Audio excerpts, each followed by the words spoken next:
चलिए आज हम लोग अगला अध्याय शुरू करते हैं और ये अध्याय का नाम है समांतर श्रेणी।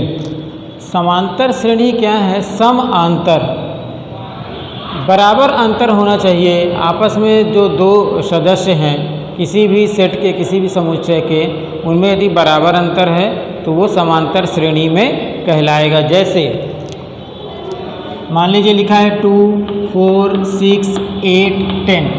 इसमें आप देखिए दो दो का अंतर है, इन दोनों में दो का अंतर है, इन दोनों में दो का अंतर है, इन दोनों में दो का अंतर है, इन दोनों में दो का अंतर है। ठीक है, तो ये समांतर श्रेणी में कहलाएगा।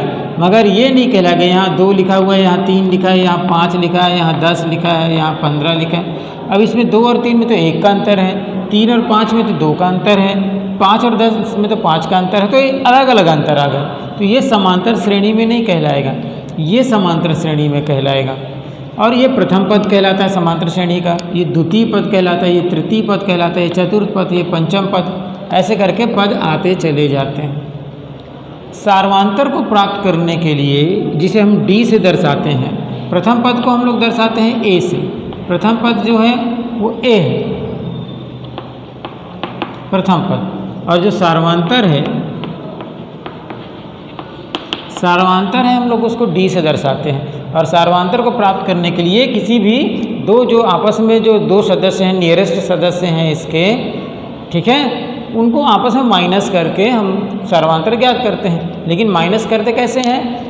बाद वाले में से पहले वाले को माइनस करते हैं। जैसे हमको सार्वांतर ज्ञात करना है तो 4 में से 2 को माइनस करेंगे, 6 में से 4 को माइनस करेंगे, 8 में से 6 को माइनस करेंगे, 10 में से 8 को माइनस करेंगे, तब हमको सार्वांतर प्राप्त हो जाएगा। ठीक है, ये जो सार्वांतर है माइनस भी हो सकता है, प्लस में भी हो सकता है। मान लीजिए कोई सीरीज लिखा हुआ है, वो लिखा हुआ है 100, 99, 98, 97, तो इसमें जो आएगा सार्वांतर वो माइनस में आ जाएगा, क्योंकि एक कम होते जा रहे हैं। सार्वांतर ज्ञात करने के लिए ये प्रथम पद है, ये द्वितीय पद है, ये तृतीय पद है, ये चतुर्थ है, तो सेकेंड में से इसमें से इसको माइनस करेंगे आप। 99 में 100 को माइनस करोगे तो क्या आएगा? -1 आएगा। तो इस तरीके से हम सार्वांतर क्या करते हैं? ज्ञात करते हैं। तो इसके लिए अब इसके लिए श्रेणी मान लो प्रथम पद ए है तो ये A1 हो गया, ये प्रथम पद हो गया। दूसरा पद यदि आपको ज्ञात करना है तो उसमें डी को प्लस करना पड़ता है, डी क्या है? सार्वांतर है। यदि आपको तीसरा पद प्राप्त करना है तो इसमें 2 बार डी को प्लस करेंगे। यदि आपको चौथा पद प्राप्त करना है तो इस बार 3 बार डी को प्लस करेंगे, 3 टाइम्स सार्वांतर का। पंचम पद आपको प्राप्त करना है तो ये +4d हो जाएगा। तो आप लोग ध्यान से देखो कि यदि यहाँ 5 है तो यहाँ 4 है, यहाँ 4 है तो यहाँ 3 है, यहाँ 3 है तो यहाँ 2 है, यहाँ 2 है तो यहाँ 1 है। यानी आपको nवां पद प्राप्त करना है तो a + n-1d। ये nवां पद किसी भी समांतर श्रेणी के nवां पद को प्राप्त करने के लिए ये फार्मूला है। तो सरल है, ज़्यादा टफ नहीं है, मगर आपको ध्यान देने की आवश्यकता है। ठीक है, तो चलिए इसके हम लोग प्रश्नावली में चलते हैं और इसे पता करते हैं कि प्रथम पद कौन है, द्वितीय पद कौन है, तृतीय पद कौन है, सार्वांतर कैसे निकालना है। सार्वांतर निकालना मैं बता दिया कि बाद वाले टर्म में से पहले वाले टर्म को माइनस करते हैं तो सार्वांतर ज्ञात हो जाता है। ठीक,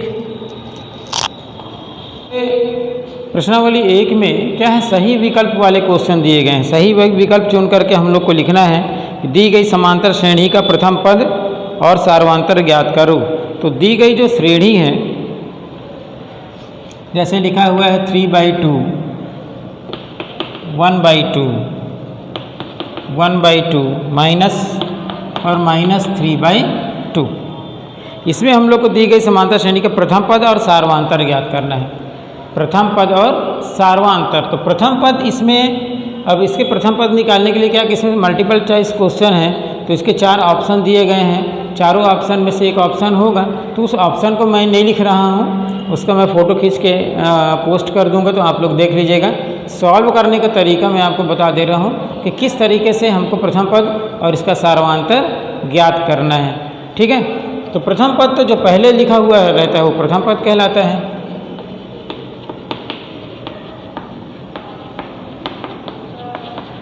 3/2। अब सार्वांतर ज्ञात कर लेते हैं। सार्वांतर ज्ञात करने के लिए बाद वाले टर्म में से पहले वाले टर्म को माइनस करेंगे। ये 1/2 है, इसमें 3/2 को माइनस कर दिया जाए तो लघुत्तम क्या आएगा? 2 ही आएगा। नीचे की संख्या यदि सेम है तो ऊपर की संख्या भी सेम हो जाती है, वही आ जाती है। यहाँ 1 आ गया, यहाँ -3 आ गया। अब 1 में 3 को घटाओगे तो -2 आएगा, और इसको काट दोगे तो -1/1 आ जाएगा। देखते हैं इनमें से कौन सा है, या -1 आएगा तो -1 भी आप इसको लिख सकते हो। तो इसका जो आंसर है वो आंसर आ जाएगा इसका बी आ जाएगा, क्योंकि 3/2 प्रथम पद आ गया, 3/2 प्रथम पद आ गया और सार्वांतर -1 आ गया। तो मल्टीपल चॉइस क्वेश्चन है, ये बहुविकल्पी क्वेश्चन है, तो इसका बी वाला जो है वो इसका आंसर है। ठीक है, चलते हैं इसके अगले सवाल में। इसको लिख लीजिए, देख लीजिए आप लोग।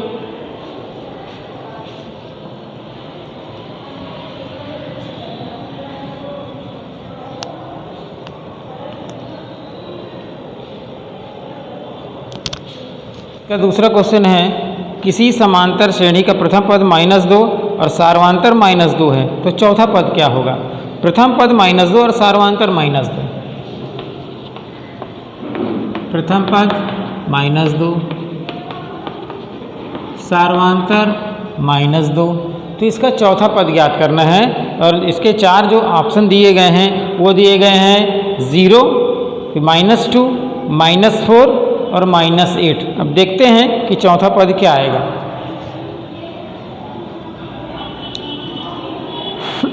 चौथा पद ज्ञात करने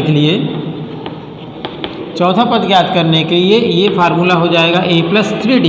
यहाँ से एक कम रहता है, तो प्रथम पद हो गया -2, ये हो गया 3, और सार्वांतर हो गया -2, ये प्लस, ये माइनस, प्लस वाले नंबर का माइनस वाले नंबर से मल्टीप्लाई करने पे माइनस में ही आंसर आएगा। तो 3 दूनी कितना हो गया? 6, -2 और -6 हो जाएगा -8। तो आंसर आ जाएगा -8, और मेरे ख्याल से ये डी है, इसका डी है जो है आंसर, वो क्या है? डी वाला इसका आंसर है। तो इस तरीके से आपको बनाना है, देख लो।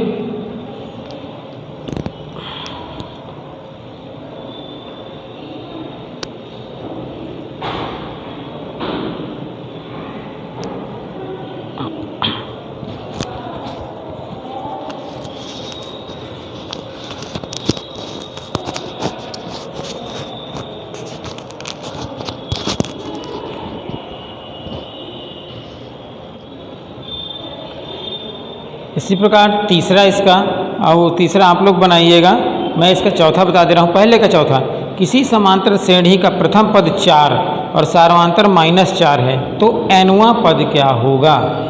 प्रथम पद इसका क्या है? 4 है।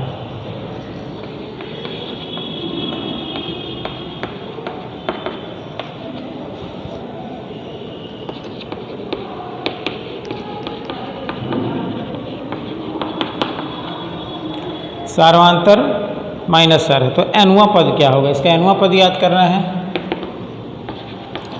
n पद के लिए फार्मूला है an = a + n-1 d। a का वैल्यू है 4, n-1, d का वैल्यू है -4, 4 -4n + 4, 4 और 4 हो जाएगा 8 -4n। तो 8 - 4n जो है ये इसका आंसर दिया हुआ है सी। मल्टीपल चॉइस क्वेश्चन है, आंसर में आ जाएगा सी, विच इज 8 - 4n। तो वेरी सिंपल फार्मूला, देख लीजिए।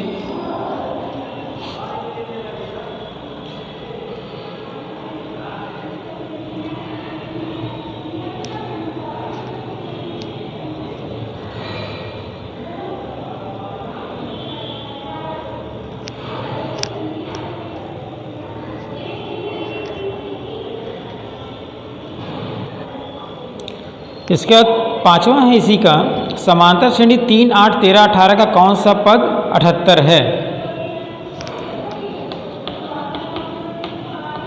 समांतर श्रेणी 3 8 13 18, 3 8 13 18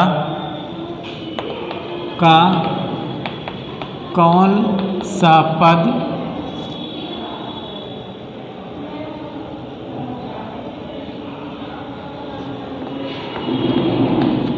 78 है? यहाँ a बराबर 3, d सार्वांतर, ये तो प्रथम पद हो गया। सार्वांतर क्या है इसका? सार्वांतर 8 - 3, 8 में 3 घटा दो 5। कौन सा पद 78 है? माना nवां पद 78 है, इसलिए an बराबर 78। और an का फार्मूला आप लोग जानते हो, a + n - 1 d = 78। a का मान 3 है, n - 1, d का मान 5 है, 78। 3 5n - 5 = 78। अब 5n 5n ही रहने दो, 3 और -5 है, तो 3 और -5 को जब आप हल करेंगे तो -2 आएगा। क्या आएगा? -2, क्योंकि ये धनात्मक संख्या, ये ऋणात्मक संख्या, तो घट जाएगा। और बड़ी संख्या के सामने जो साइन रहता है वो साइन आ गया -2। इसके बाद = 78। 5n = 78 + 2, 5n = 80, n = 80/5, I think 16 पंचे 80, यानी 78 है इस श्रेणी का 16वां पद है। अब देखते हैं इसमें क्या क्या मल्टीपल चॉइस में दिए हुए हैं ऑप्शन। ए दिया हुआ है 15, बी दिया हुआ है 16, सी दिया है 17 और डी दिया है 18वां, लेकिन हम लोग का आंसर है 16वां, यानी कि बी। आंसर इसका जो है वो है बी, दैट इज 16। ठीक है।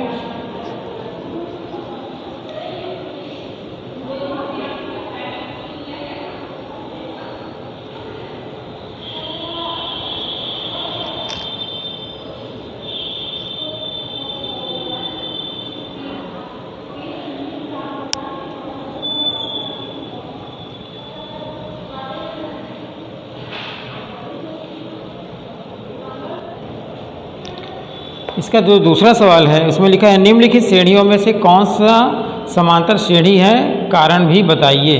तो चलिए देखते हैं दूसरे का पहला सवाल। दूसरे का जो पहला सवाल है वो है a²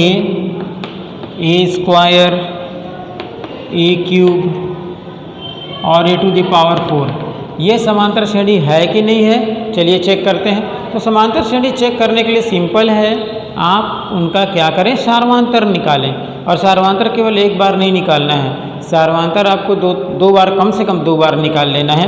फर्स्ट टर्म और सेकेंड टर्म के लिए जब सार्वांतर निकालेंगे तो ये दोनों सार्वांतर बराबर आते हैं, यानी 2 सदस्य के बीच में बराबर का अंतर आता है तो वो समांतर श्रेणी में कहलाएगा, और यदि नहीं आता है तो नहीं कहलाएगा। जैसे इसमें देखते हैं, पहले ये वाला D1 पहला सार्वांतर निकाल लेते हैं। a² में a को माइनस करेंगे तो a कॉमन आ जाएगा, यहाँ पे आएगा a - 1। फिर अपन दूसरा सार्वांतर निकाल लेते हैं, इसमें इसको माइनस करेंगे a3 - a²। इसमें से क्या करेंगे, a² कॉमन ले लेंगे, तो यहाँ पे बचेगा a और यहाँ बचेगा -1। अब आप देखिए ध्यान से कि D1 जो आया है, जो पहला जो सार्वांतर आया है वो a-1 आया है, दूसरा a² a-1 आया है, यानी ये दोनों आपस में बराबर नहीं है, बराबर नहीं है।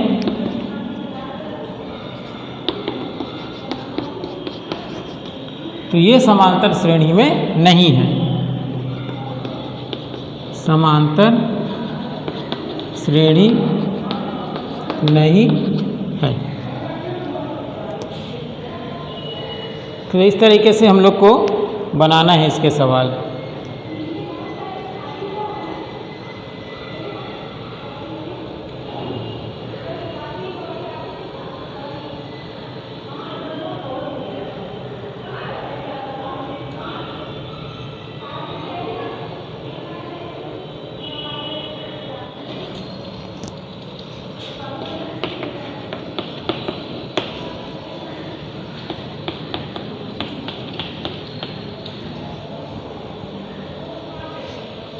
ये दूसरा सा क्वेश्चन है, देखते हैं ये समांतर श्रेणी में है कि नहीं है। चलिए पहले निकालेंगे D1, तो √8 माइनस √2। √8 को सॉल्व कर सकते हैं, 2 दूनी 4 दूनी 8 और माइनस √2। इसमें पेयर बना लेंगे इसका, तो ये 2 बाहर आ जाएगा और यहाँ पर रहेगा √2 माइनस √2। 2 √2 में एक √2 माइनस हो जाएगा, तो क्या बचेगा? √2 बचेगा। और D2 निकाल लेते हैं। D2 निकालने के लिए अपन इसमें इसको माइनस कर लेते हैं। चलिए √18 माइनस √8, तो इसको लिखेंगे 2 × 3 × 3 माइनस 2 × 2 × 2। इनका अलग अलग प्राइम फैक्टर कर लिए, ठीक है। इसके बाद 3, इसका पेयर बन रहा है तो 3 बाहर हो जाएगा, √2 रह जाएगा। यहाँ पे इसका पेयर बन गया तो ये बाहर हो जाएगा, ये √2 रह जाएगा। 3 √2 में 2 √2 को माइनस करेंगे तो क्या बचेगा? √2। अब यहाँ देखिए पहला वाला सार्वधातुक भी √2 आया है, दूसरा वाला सार्वधातुक भी √2 आया है, यानी सार्वधातुक आपस में बराबर हो गए। चूँकि D1 = D2, इसलिए ये वाला जो श्रेणी है ये समांतर श्रेणी में है, समांतर श्रेणी कहलाएगा।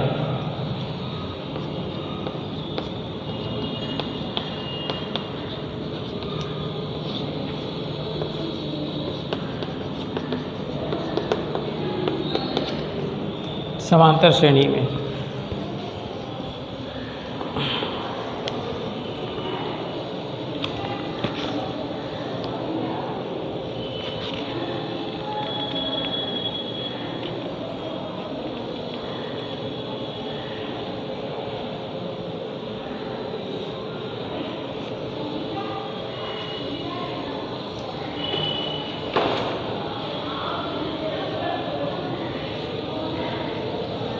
ये इसका E वाला देख लीजिए, C और D इसके होमवर्क में रहेंगे, उसको आपको बनाना है। इसका E वाला देखिए,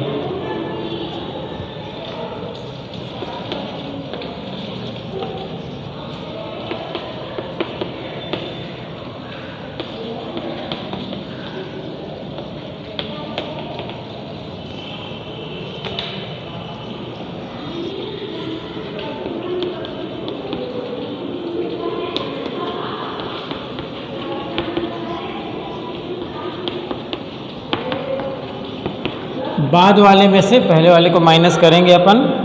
इसको पहले सॉल्व कर लेते हैं। मिक्स्ड फ्रैक्शन में दिया गया है तो इसको सामान्य भिन्न में बदल लेते हैं। 18 दूनी 36 और 1 37 बटे 2 माइनस 16, लघुत्तम आ गया 2, तो ये 37 ही आएगा। लेकिन यहाँ 1 मान के चलेंगे, 1 से डिवाइड करेंगे तो 2 आएगा और 2 का 16 से मल्टीप्लाई करेंगे तो हो जाएगा 32। 37 में से 32 को घटाओगे तो आएगा 5, 5 बटे 2। चलिए ये सार्वधातुक आ गया। पहले दूसरा भी सार्वधातुक निकाल लेते हैं, इसमें से इसको माइनस कर लेते हैं।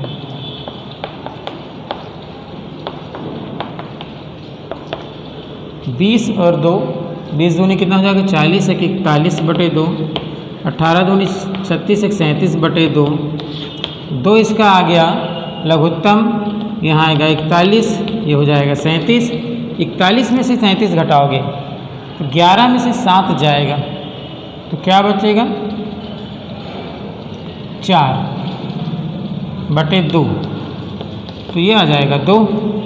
अब ये 5 बटे 2 आया D1 और D2 आया 2, तो D1 और D2 आपस में बराबर नहीं है, सार्वधातुक बराबर नहीं है, इसलिए ये समांतर श्रेणी में नहीं है ये।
सवाल नंबर 3 देखिए, समांतर श्रेणी 9, 5, 1 - 3 का 10वां पद ज्ञात करो। दी गई समांतर श्रेणी है 9, 5, 1 - 3, इसका 10वां पद ज्ञात करना है।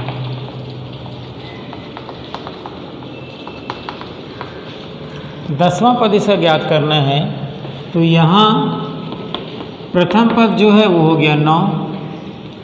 सार्वांतर निकालने के लिए बाद वाले में से पहले वाले को माइनस करो, -4, तथा n बराबर 10। इसलिए 10वां पद निकालने के लिए an = a + n - 1d वाला फार्मूला लगा सकते हो आप, या a10 = a + 9d भी लिखा जा सकता है। तो a10 निकालना है, a की जगह में आ जाएगा 9 और n की जगह में आएगा 10 - 1 और d का मान है -4।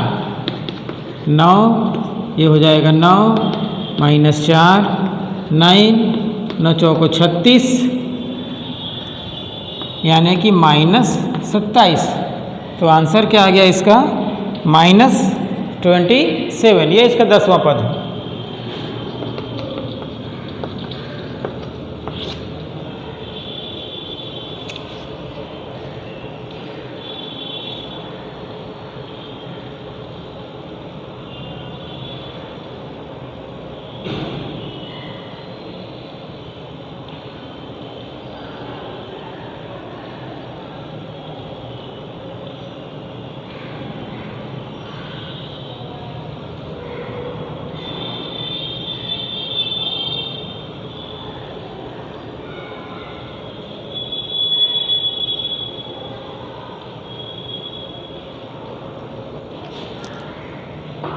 चलिए इसका चौथा सवाल देखिए, समांतर श्रेणी का 40वां पद ज्ञात करो।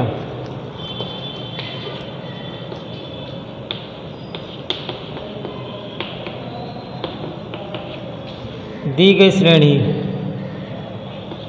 100, 70, 40 का 40वां पद।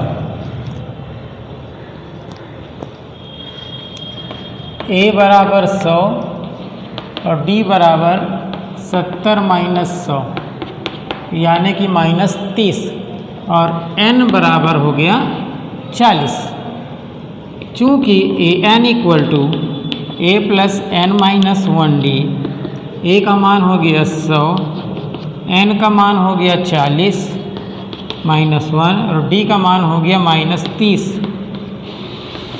ये हो गया 100, 40 में 1 घटाओगे तो हो जाएगा 39, ये -30। 100